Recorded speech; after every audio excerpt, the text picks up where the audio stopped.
네, 안녕하세요. 이번 시간에는요, 파트 5의 섹션 1에 있는 스레드에 대해서 살펴보도록 하겠습니다.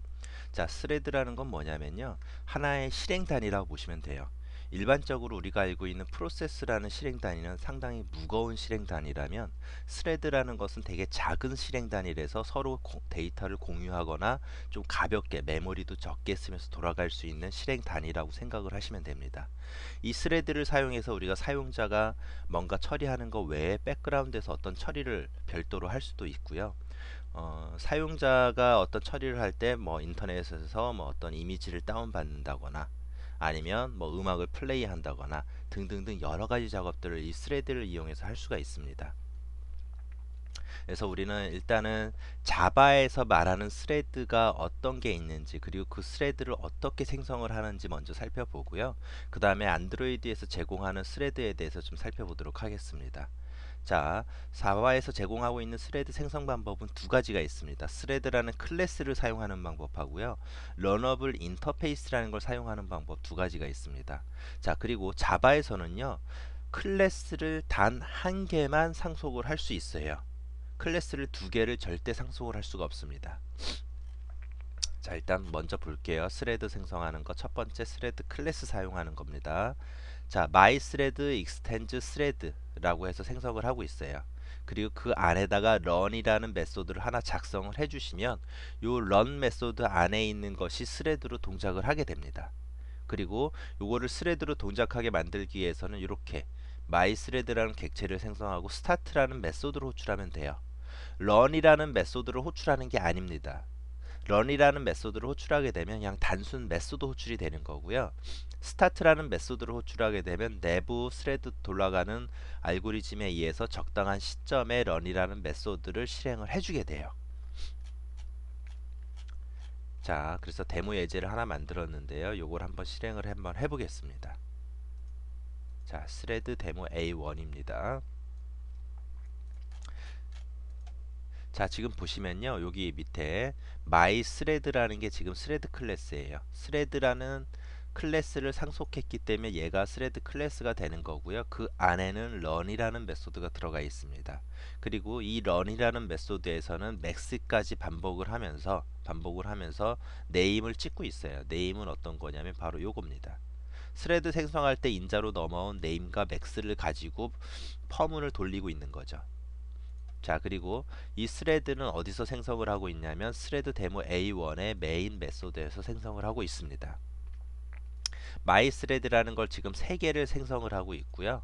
그쵸, 각각 스레드 이름은 별도로 주고 있습니다. 그리고 start라는 메소드를 호출을 했어요. 그래서 이거를 실행을 하면 이렇게 나옵니다. 자, 보세요. 스레드 1이 실행이 되고 한참 가다가 3도 실행이 되고 2도 다시 실행이 되고 또 1이 실행이 되고 있습니다. 그쵸? 쭉 가다 보니까 뭐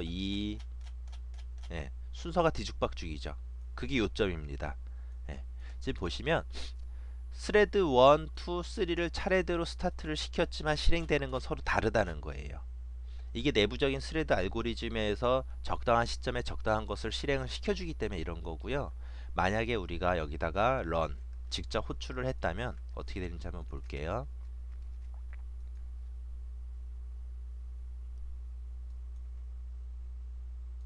자, 보세요. 스레드 1부터 해서 쭉 1 끝난 다음에 2가 시작이 되고 있고요. 2 끝난 다음에 3이 시작이 되고 있습니다. 그쵸? 2 끝나고 3이 시작이 돼요. 보이시죠? 이게 바로 스레드와 일반 메소드 호출하는 거의 차이점이에요.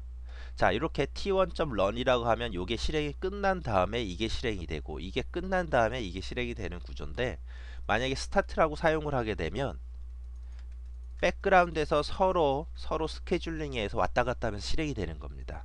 네, 그렇게 이해를 하시면 되고요. 그 다음에 두 번째 방법 볼게요. 러너블 인터페이스를 구현하는 방식인데요. 왜 이렇게 두 가지 방식이 있냐면요. 우리가 일반적으로 다른 어떤 클래스를 상속하고 있는 어떤 클래스를 스레드로 만들고 싶은 경우가 있어요. 그래서 예를 들어서 my라는 클래스가 익스텐즈 해가지고 이미 어떤 core라는 클래스를 상속을 하고 있습니다. 근데 이거를 스레드로 만들려고 스레드 클래스를 상속하려고 봤더니 자바에서는 스레드는 하나만 상속할 수가 있는 거죠. 그래서 안 돼요. 그쵸? 그럴 경우에 쓰는 게 바로 implement runable을 요 뒤에다 써주면 되는 겁니다. 그러면 별도의 다른 클래스를 상속을 하고 있더라도 스레드 클래스를 만들 수가 있는 거죠. 자, 안에다가 런 메소드 작성하는 건 똑같아요.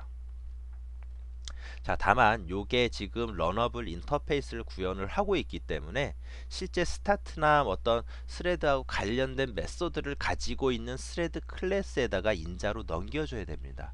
그게 차이점이에요. 자, 그리고 스타트라는 메소드 호출해 주는 거 똑같고요. 그래서 이것도 관련 예제를 한번 볼게요.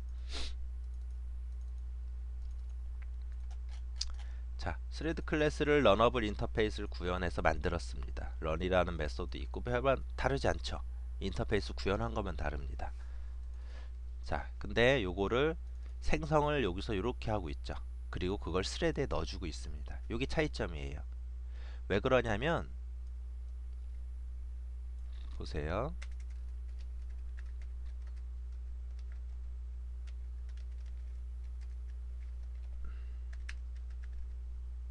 네, 메소드가 요거밖에 없어요. 스타트라는 메소드가 없죠. 그쵸? 근데 이전 예제를 보면요. 밑에 지금 보이는 것처럼 스타트라는 게 있잖아요. 그쵸? 이런 게 있습니다. 이게 차이점이에요. 스레드 클래스만 갖고 있거든요. 그래서 여기서는 그 인터페이스를 구현한 클래스를 스레드 클래스에 인자로 넣어줘서 스레드에서 필요한 메소드들을 우리가 사용을 할 수 있게 되는 겁니다. 그것만 다르다고 생각을 하시면 돼요. 실행을 해볼게요. 네, 이렇게 그쵸? 뒤죽박죽 나오는 거 보이시죠? 네, 이것도 마찬가지로 네, 이렇게 보시면 됩니다. 자, 그래서 이 두 개 프로젝트는 지금 안드로이드 프로젝트가 아니고요. 일반 자바 프로젝트입니다. 그거 이해를 하시고요. 네. 그 다음에는 이런 스레드를 해결하는 방법이 이런 핸들러라는 건데요. 네, 요거는 좀 다음 시간에 살펴보도록 할게요.